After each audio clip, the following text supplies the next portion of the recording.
Оваа прекрасна манифестација. Гледаме многу народ. Убавина е да се негува македонската култура.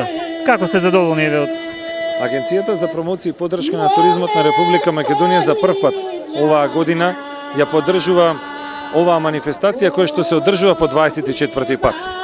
Тоа представува голем сигнал за овој крај на Македонија дека агенцијата сериозно размислува да го развива како туристичка дестинација токму преку голачките средби и останатите сегменти на етносот, убавината, секако гастрономијата и место-положбата на овој крај. Би сакал да напоменам дека голачките средби како манифестација се вбројува во 21 поддржана манифестација во Република Македонија од Агенцијата за промоција и поддршка на туризмот и представува значаен елемент кој што понатаму ќе се промовира во сите промотивни материјали на агенцијата за 2019 и 2020 година.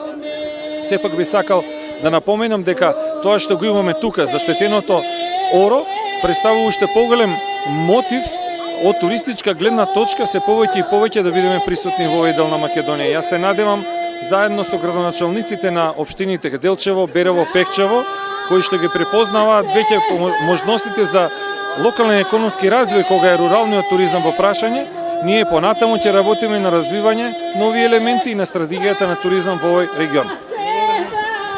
Љупчо Јаневски, така? Љупчо Јаневски. Благодарам.